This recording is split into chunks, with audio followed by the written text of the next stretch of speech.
Okay, well, good morning and welcome to Birkbeck's Legal Practice Conversation series. I'm absolutely delighted to introduce today Merlie Calvert, who is the founder and CEO of Farillio, which we're going to hear a lot more about in a moment. But welcome, Merlie. Thank you for joining us today. It's a pleasure. Thank you for inviting me, Daniel.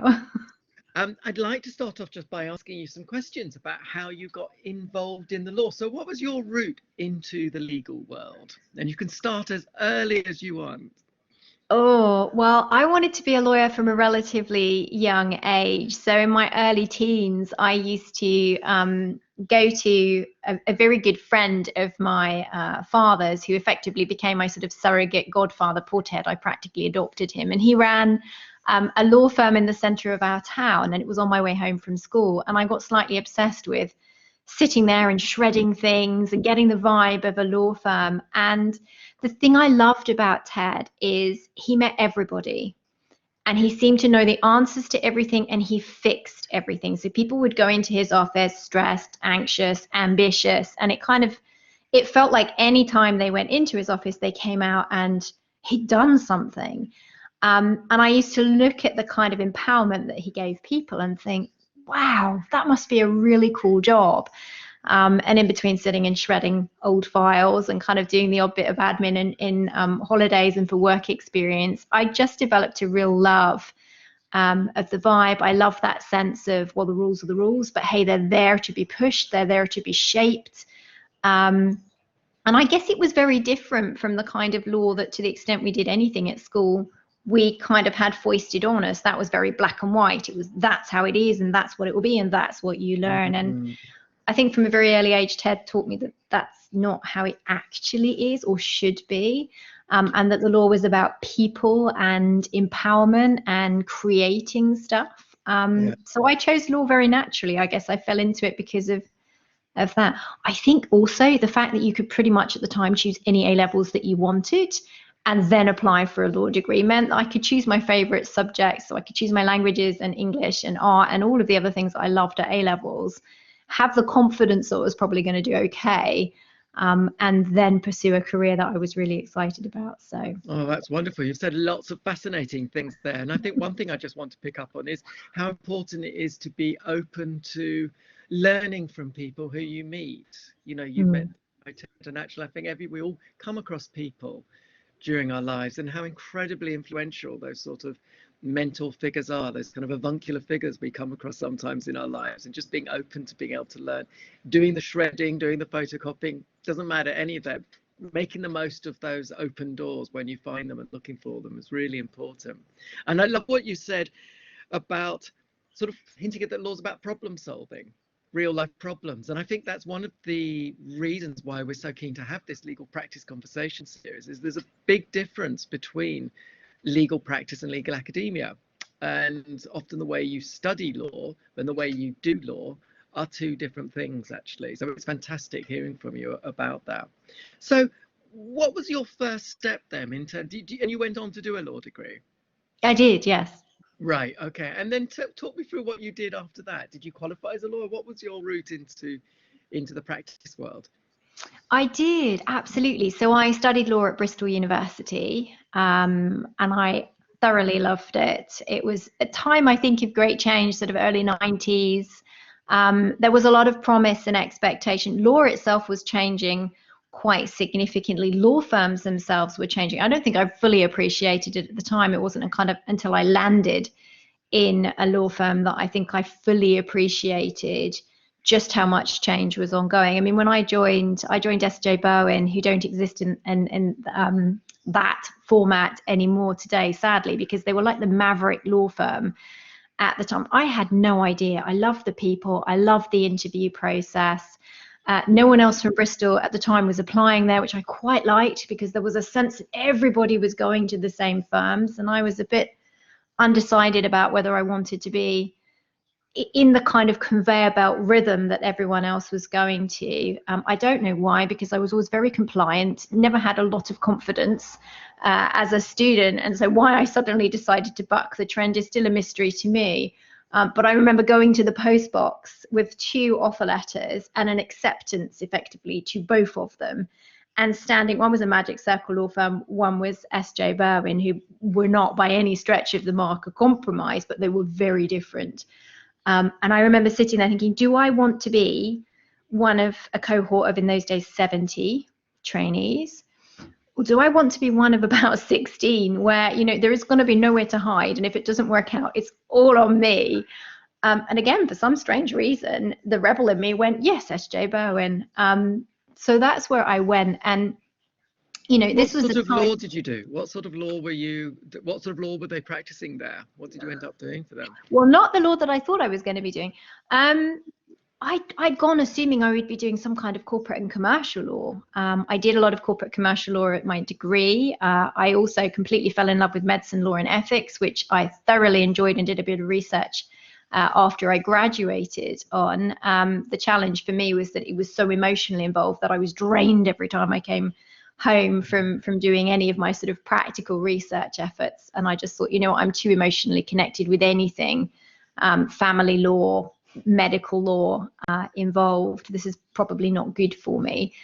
But I ended up becoming an antitrust lawyer, or competition lawyer, as we typically say in the UK. And that was a real surprise to me. So it wasn't something I knew a great deal about. I'd done a little bit. In those days, European law was sort of a component of the UK jurisdiction system. So I think we did a term of EU law.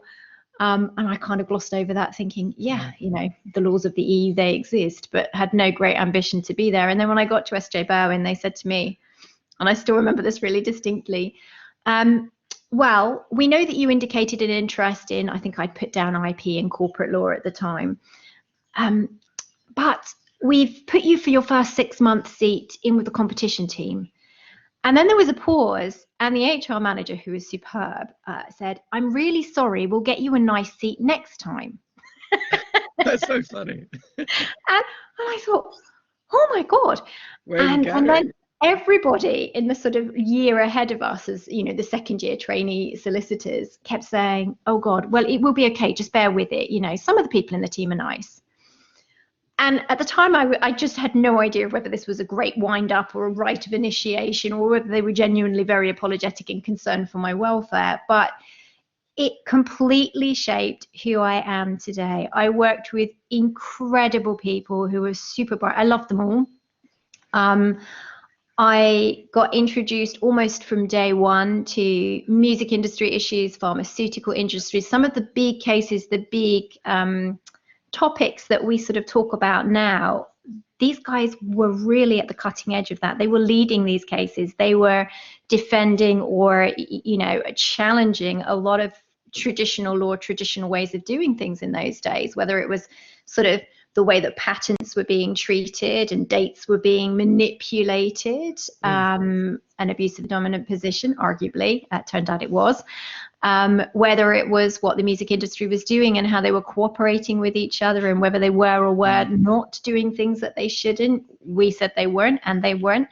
But there was so much going on, and you know, you've got to go back, and I used to compare notes with friends of mine who were other law firms, and they were saying, well, yes, we've done some pagination, which in those days was a horrible job, where, I don't know if you remember, Daniel, but you literally sat and you just stamped a different number on every page of enormous documents, or they were taking documents to the printers and waiting for hours overnight for big transaction documents to be printed.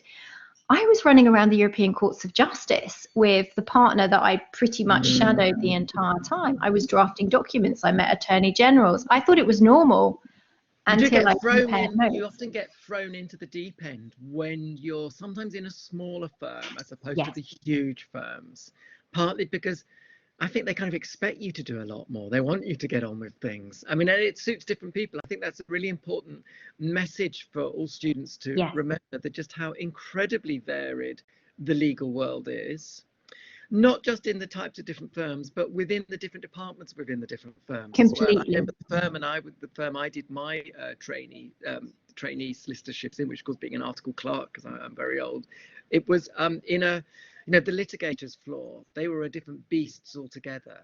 and it was like a different atmosphere, a different mood, and different personalities went to work on the litigation floor. Most people just wanted to avoid it. I was quite scared of the litigators, absolutely terrified of them. I was too. And the other thing, as well as the variation within different firms and within different practices, is also that sense of how much it's changed. I mean, you remember talking about going back to the 90s, early 90s and things in the 90s, and just how much of a revolution has taken place in the legal profession. And I think that's often...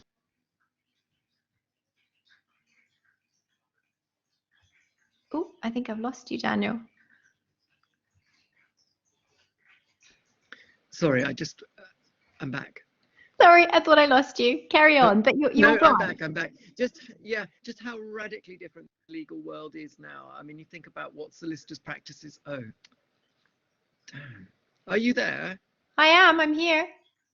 Okay, good. And I just think it's amazing how that's changed. And I think that's often forgotten, how revolutionary different the legal world is now to what it was. And I think it's important to remember that change is ongoing, and that the legal world has to carry on changing, and that's something that impacts not only on the commercial sector, but also on legal aid firms and all types of legal practice. They all have to keep sort of one end, a little bit ahead of the game. Yeah, you're absolutely right. I mean, I joined at a time where computers were, a real novelty. So secretaries were still working off word processors, when you type things in and you can just see one printed line, and you press print and it prints the line, and then you type the next one, which was extraordinary. And within a few months of me starting as a trainee solicitor, we all had computers, and we all had to learn how to use email.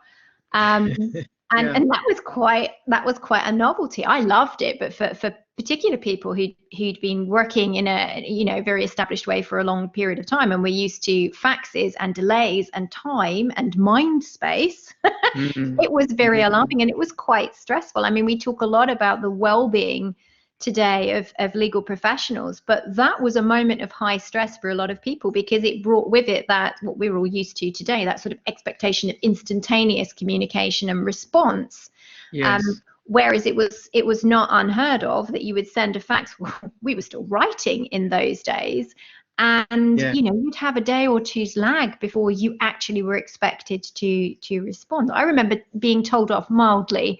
I did a 6-month stint in property towards the end of my training contract, basically because I'd used up all my brownie points at this point and had everything else that I wanted to learn. And I remember the property partner I sat with, who was a lovely man, saying, "Merlie, you do know that marching down the road to the counterparty's solicitors and sitting on the floor of their office until they sign a document it's a bit like bullying behavior." And I was horrified by this. I said, well, look, the client needs a signature. Everything's being held up. The guy's not responding to us. They're just down the road. I figured it would be really nice to go and introduce myself, take the document and say, "Don't worry at all. I've brought it to you. How could he refuse me?" He signed it. He also offered me a job. But Morris at the time thought this was, alarming behavior and a bit too aggressive for the property department that we were in. So, times change, people change. But I think that's a really interesting word you just used there about someone thinking it's too aggressive.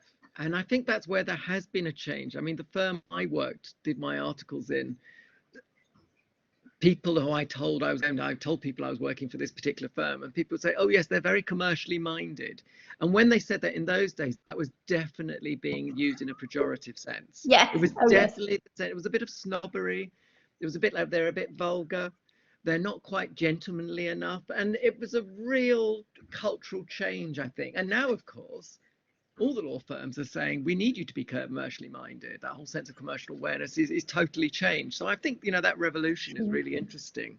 I'd like to move on to sort of just introduce this fantastic thing called Farillio, and what gave you the idea to set it up? What gap did you think was there? So perhaps tell us a little bit, assume we know nothing about Farillio, and perhaps tell us a little bit about what it is and why you set it up.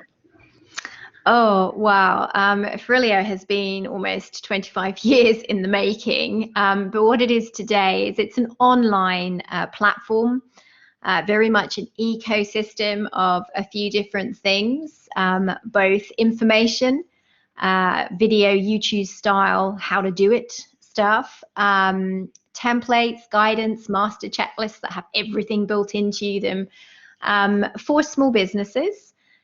We also have a version that is not public facing, which is for households and individuals, so household health and lifestyle. We have an equivalent version of Farillio going out to millions of households across the UK, and we're just starting a journey of supporting micro firms and professionals to have their own version of a Farillio for their own businesses too. So super exciting adjunct that we started piloting. So what's the gap? What's the gap that you wanted to fill? Why did you think there was this thing that something was missing in the legal advice world?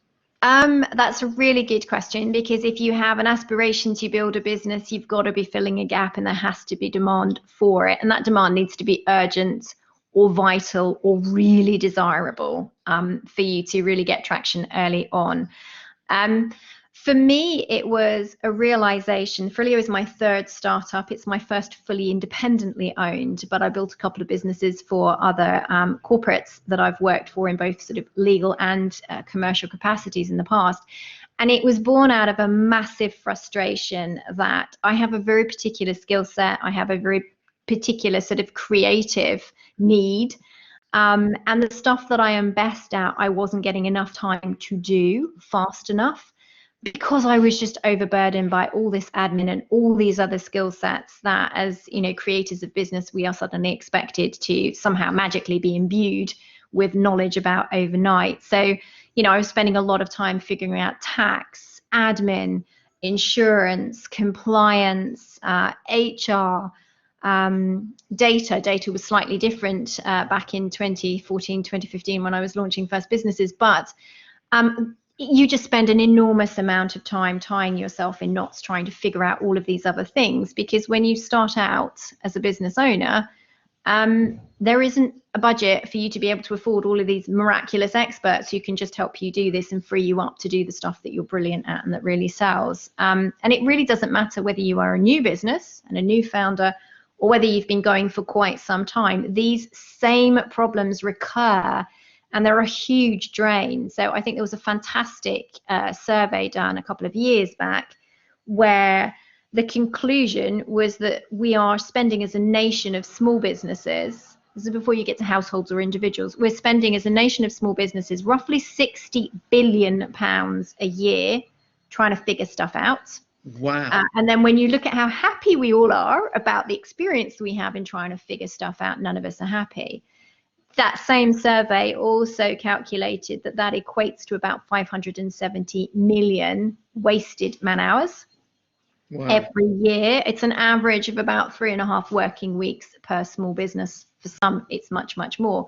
So that's a real sort of indictment in a way of the provision of legal services in this country that I think a lot of people just haven't clocked onto, or just there's been a complacency and assuming, yep, this takes time, this is complicated, this is expensive, it's obtuse, and getting around that and recognize that that is a problem. It doesn't have to be like that. It's just really revolutionary. I mean, I just love looking at your website. It's so inspiring.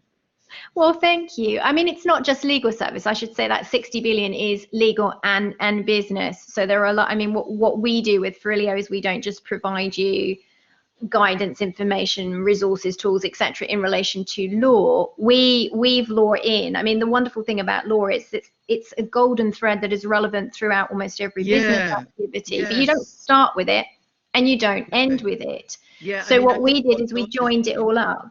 Yeah, and I think what lawyers have traditionally been very good at and bad at as well is saying, well, we can help you with your legal issues, but for the other things, you've got to go somewhere else. Or recognizing that from the perspective of the client or the small business person, a problem is a problem. They don't necessarily label a legal problem or a business problem or a sort of administrative problem. It's just a problem.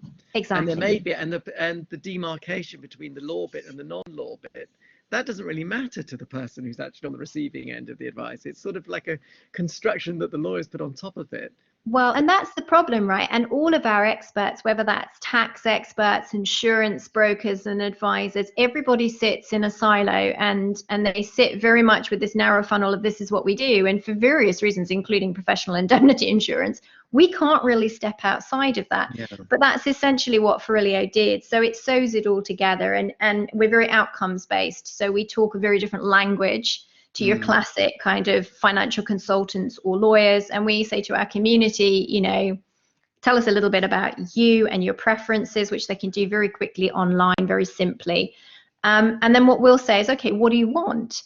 And they'll talk to us, whether it's online or whether it's actually virtually on the phone or through the live chat. They'll talk to us about the outcome that they want, which may be, I'm just overwhelmed, I've got far too much going on, I think I need to get some help in, but I'm not sure what that type of help looks like. Or I need to refresh on data compliance. I'm not quite sure what my marketing campaigns now are doing that's compliant or not, and customers are asking questions. So there may be a variety of things where people come knowing what they need from a business point of view, but not knowing how it sews together and what they need. And what we essentially do is, I like to call us a big sort of digital cookbook of business recipes. So what we do is we say, okay, a bit like if you wake up in the morning, you think I'm going to have curry for tea and I'm going to cook it myself, which is brave. We'll give you a list of the ingredients, which might be a bit of tax, it might be a bit of PR, it might be some planning, it might just be some stuff that you need to think about. Of course, if law is involved, we'll give you the legal templates, the legal guidance, the videos, etc.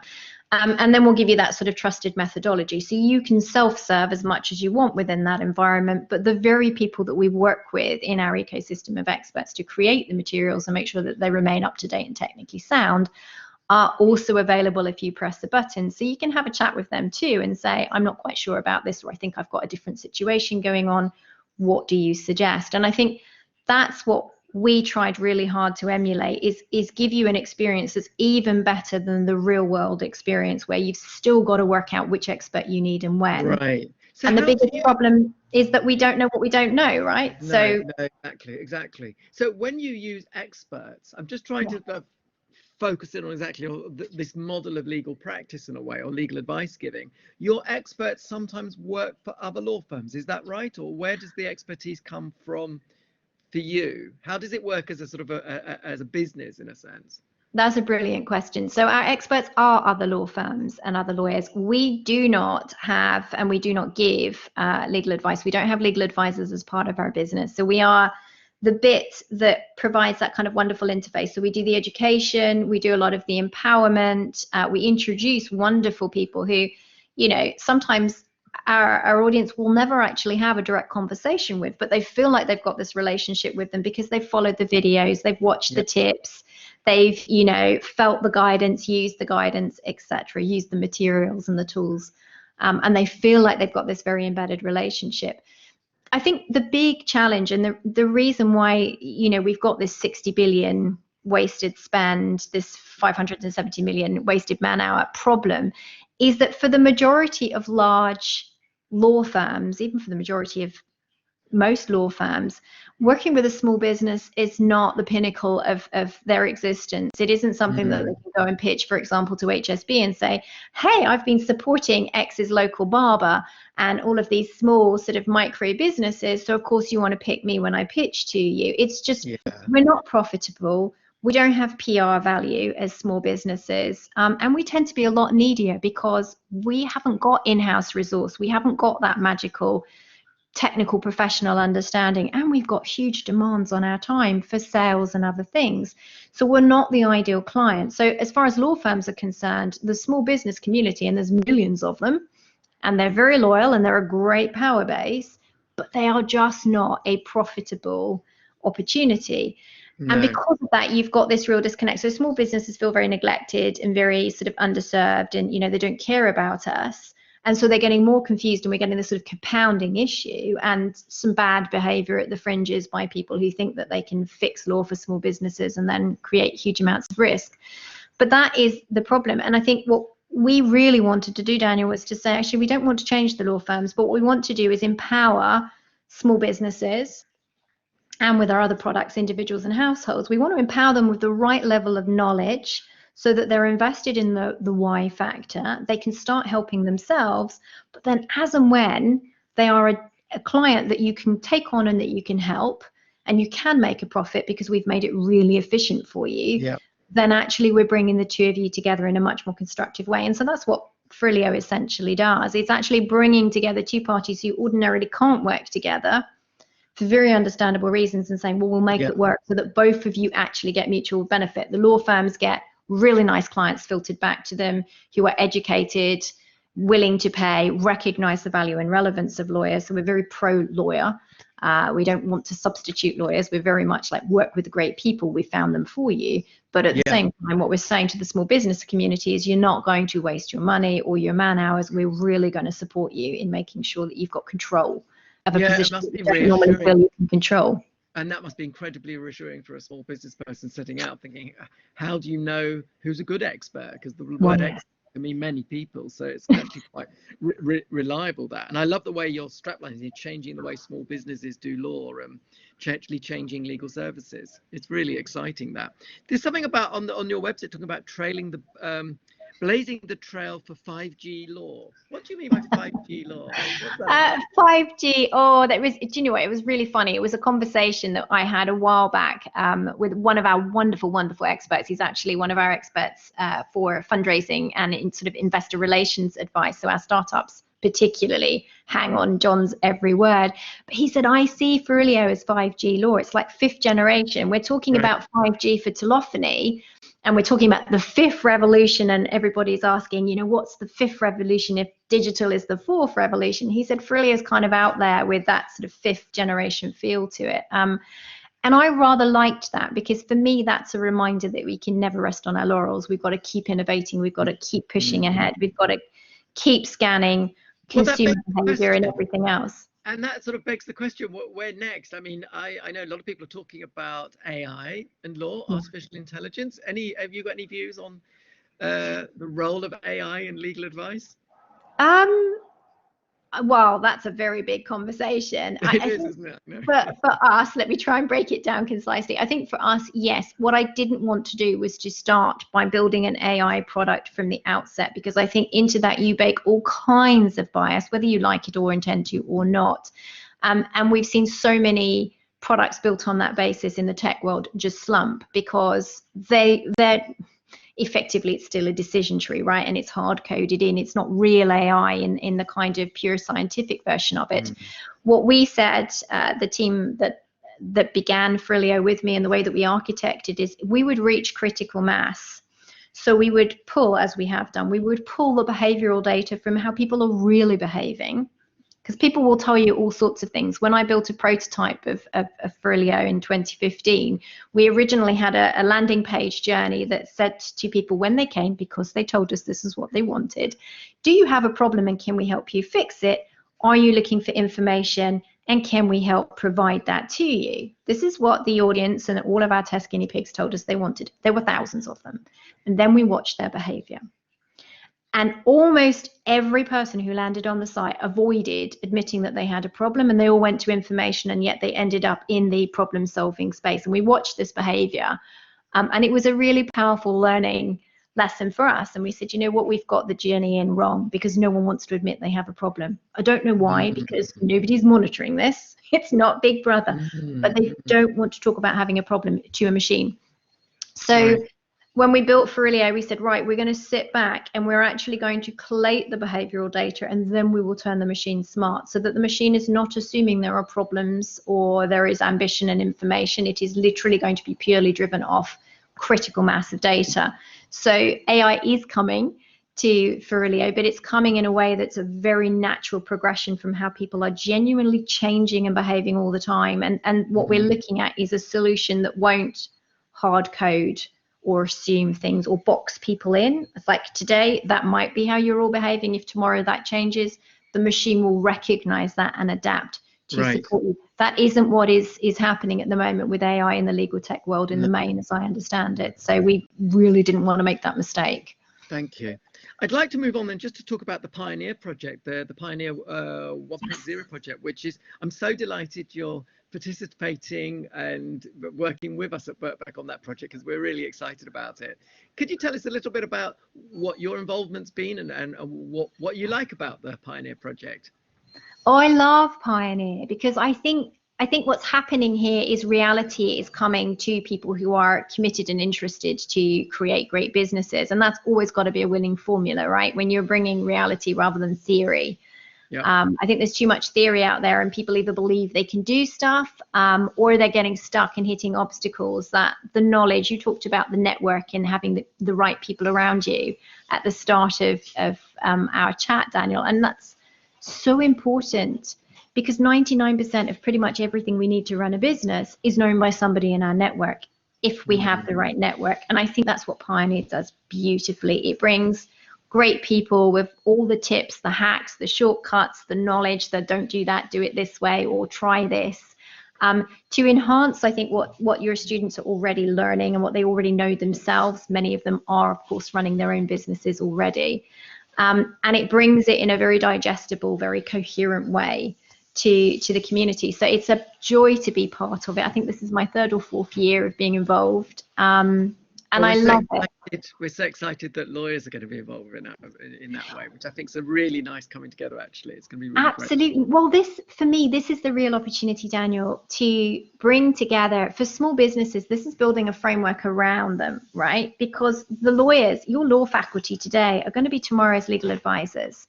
And many of them will be interacting with tomorrow's businesses. Now, the business students going through your cohort of pioneers this year might in time be the founders of Deliveroo. You know, Will only started 6 or 7 years ago, and look where he is today, IPO status. But he started in a scrappy little workroom just off Tottenham Court Road, and I followed his journey. My husband still does the legal work for his business, but it's a phenomenal journey. So you never quite know where today's cohort of entrepreneurs will end up. But if you're with them from the start and you're part of their network and you're both learning from each other, this means that you get much better rounded law students qualifying, and you get entrepreneurs who already know who they're going to call on, and those loyalties are there right from the start. This is a very empowering thing, I think, to do. And I know when I qualified, I didn't know anything about law until I qualified and I started practicing. Nothing that I had studied prepared me for actually the amazing side of law. In fact, there have been moments, particularly when I was training, where I was asking myself, is this really what I want to do? Because it's all got a bit ploddy. You know, going back to what inspired me, going back to what Ted managed to do, am I ever going to be able to do, am I ever going to know how to do this stuff? Right. And I think when you get into the practice world and you realize just how malleable the law is in a very positive way, and how much difference that you can make, lawyers have incredible skill sets that I think we underestimate, because when we go into a law firm, Daniel, you know this very well, you're measured in terms of how good you are by how many times you do the same thing over and over again.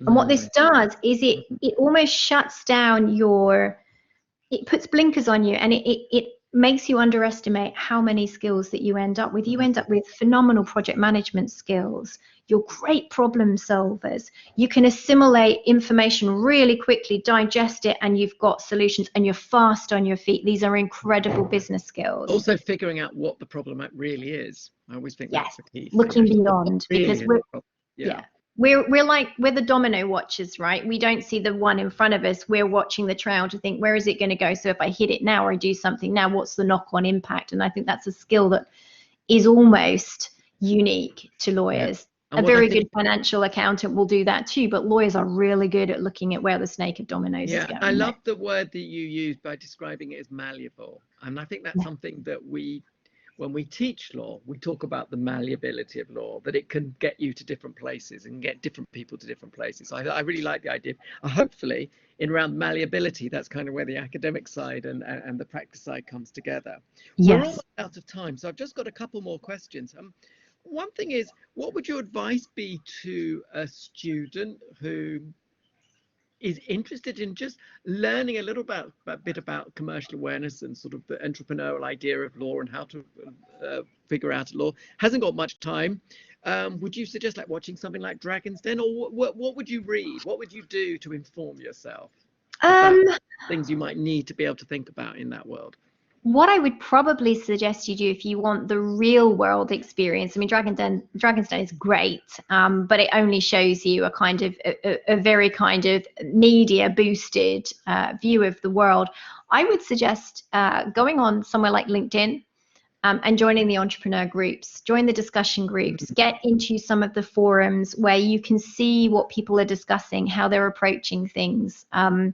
There's so much empowerment now in that kind of knowledge and those kind of connections, but I would definitely use LinkedIn because there's tons of conversation, everything from the future of law and innovation and what legal tech is and where the opportunities are, all the way through to just some of the standard entrepreneurial stuff. And I would say don't just play in the legal space here. Go and look at the general entrepreneur forums, maybe even go to some of the events when they open up again, because they're a great way to just get to know founders, get to know people, other people advising founders. Yeah, that's really great advice. Another much longer conversation, which I think that we'll have another time actually because of time, is to think about actually where you see the future of legal professions. Are those big solicitors firms going to change, and what's going to happen, and will they merge? And I think we'll leave that over there because I think we might need to. Very happy to have that chat. I don't know because I think it's really interesting. You know, what does the legal what will the legal sector look like in 20 years' time? Heaven knows. So I'm going to end with our last question, which we always ask all the participants in the legal practice conversation series is, you can change any law. We don't give you and we don't prepare people for this question. We just hurl it at them at the end of the interview.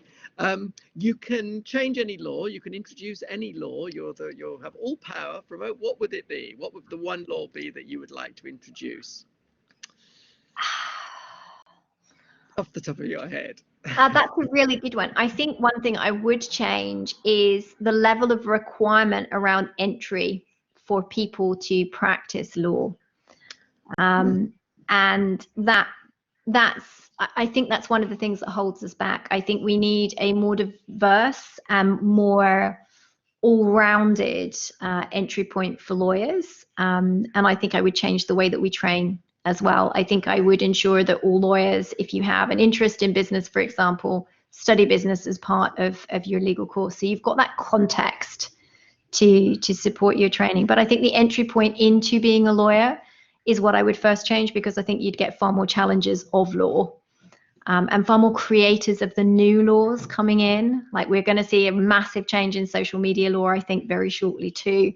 But I changed the entry point rules a little bit, not to reduce rigor and discipline and technical ability, because I think that's really important, but to broaden the entry point in.